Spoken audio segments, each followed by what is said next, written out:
Rasuluh. Allahumma salli ala Muhammadin wa alihi wa sahbihi ajma'in, amma ba'd.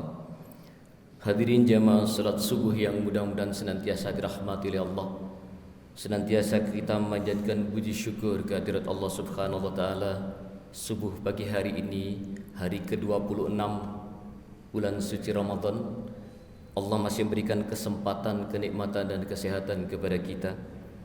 Seraya kita mohon kepada Allah, mudah-mudahan kita diberikan kekuatan dan kesempatan untuk menyempurnakan ibadah puasa Ramadan ini sampai 1 bulan insyaAllah. Hadirin, subuh pagi hari ini kurang lebih 10-15 menit saya mengajak kita semuanya berinteraksi kembali dengan ayat Al-Quran. Saya ingin menyampaikan bagaimana Al-Quran menyampaikan, Allah menyampaikan dalam Al-Quran tentang musuh-musuh manusia. Jadi kita manusia ini memiliki musuh-musuh yang diterangkan oleh Allah di dalam Al-Quran. Yang pertama, siapa musuh manusia itu? Jelas, musuh yang pertama manusia adalah syaitan. Di mana kita lihat, kita baca di dalam Al-Quran surah Al-Isra, surah ke-17 ayatnya ke-53. Allah berfirman, A'udzu billahi minasyaitonir rajim. Wa kulli ibadi yaqulul lati hiya ahsan innasyaitana yanzaghu bainahum innasyaitana kana lil insani aduwwan mubina. Kata Allah, dan katakanlah kepada hamba-hambaku, hendaklah mereka mengucapkan perkataan yang lebih baik, benar dan sungguh-sungguh. Sungguh setan itu selalu menimbulkan perselisihan di antara mereka. Sungguh setan adalah musuh yang nyata bagi manusia.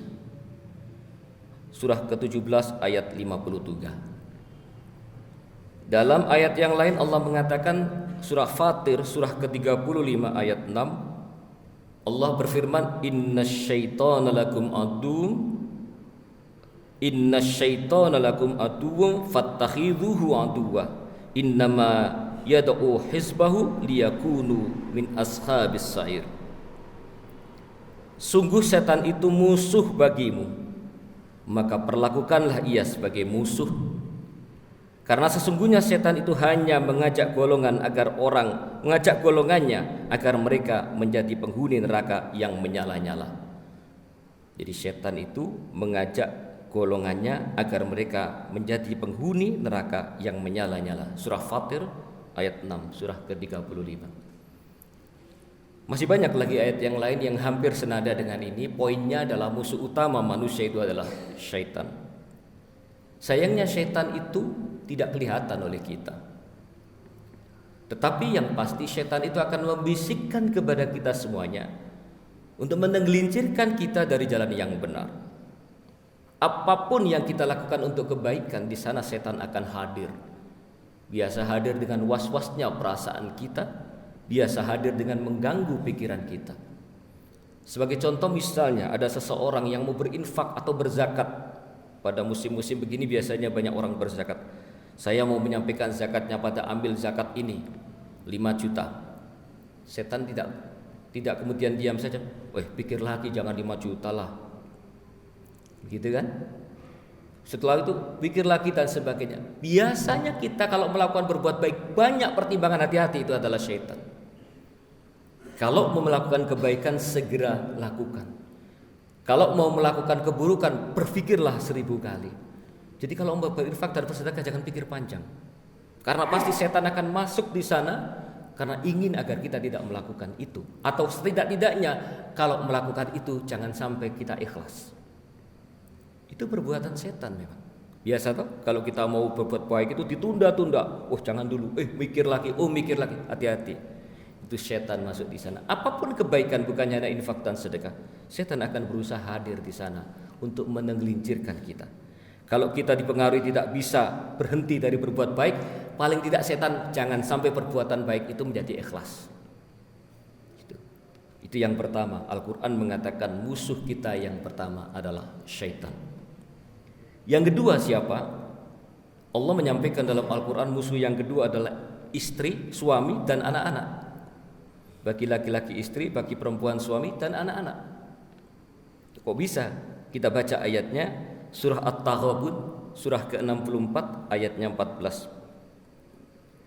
A'udzubillahi minasyaitonirrajim. Ya ayyuhalladzina amanu inna min azwajikum wa auladikum aduwwan lakum fahdharuhum wa in ta'fu wa tasfahu wa taghfiru fa innallaha ghafurur rahim. Wahai orang-orang yang beriman, sesungguhnya di antara tidak semuanya ya.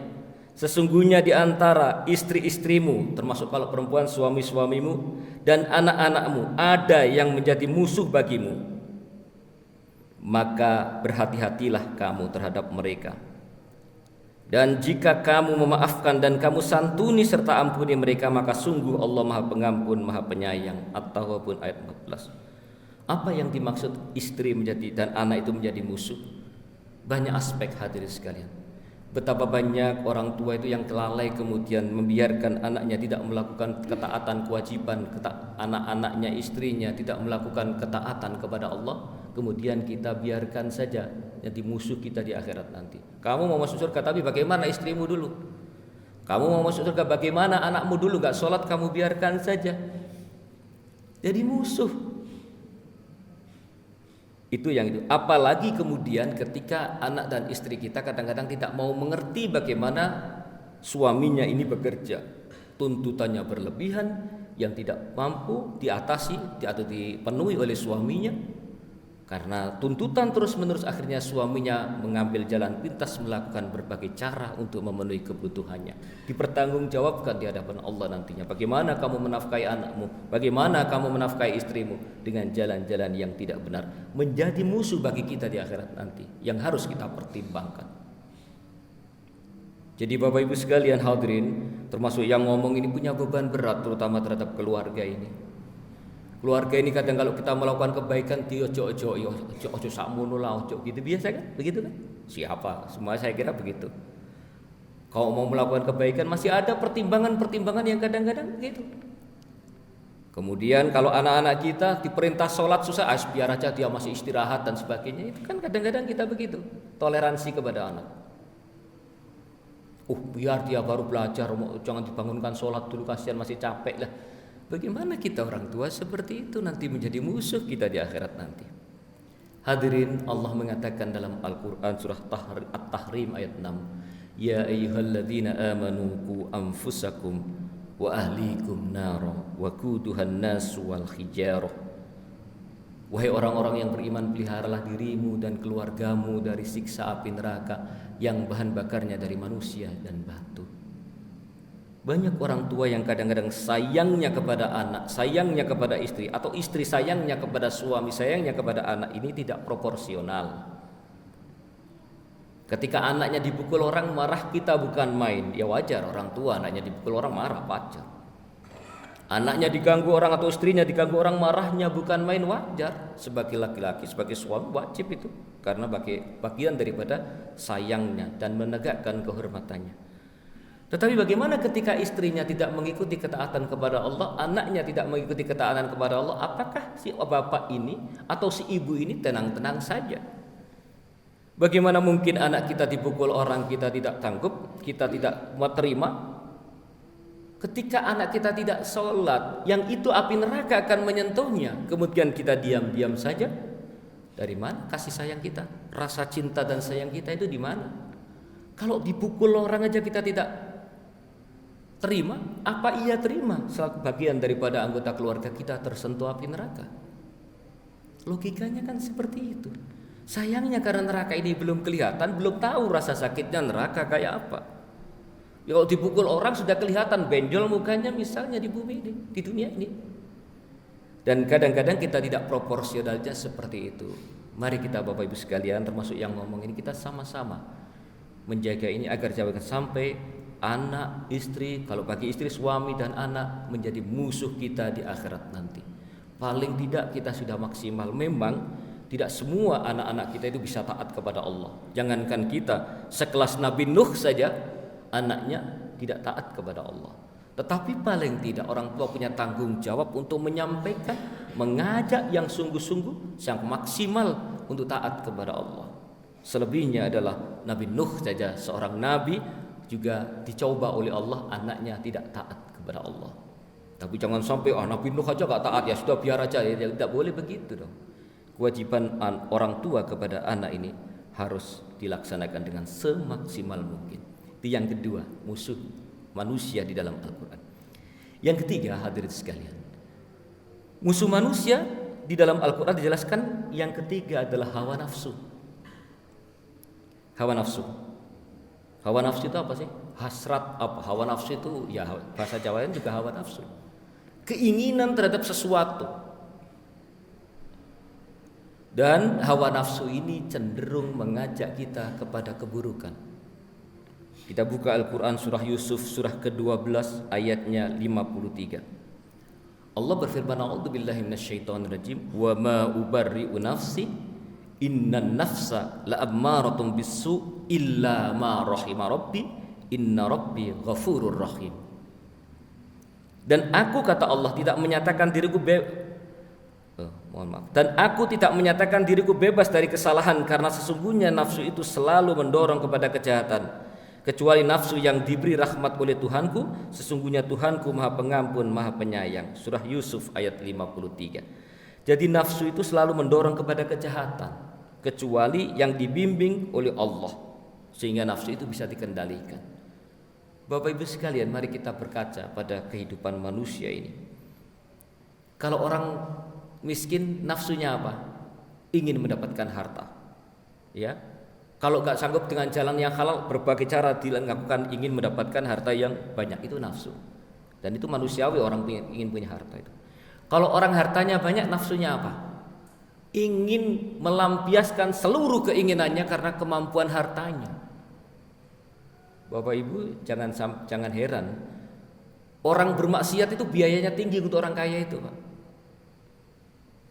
Kalau orang beli minuman keras, kalau orang-orang di pinggiran itu kan minum, ya paling minum minuman apa? Itu yang namanya whisky, satu botol itu ada harganya 3 juta, Pak. 3 juta untuk sekedar mabuk loh, Pak. Ya, 3 juta untuk bermaksiat kepada Allah.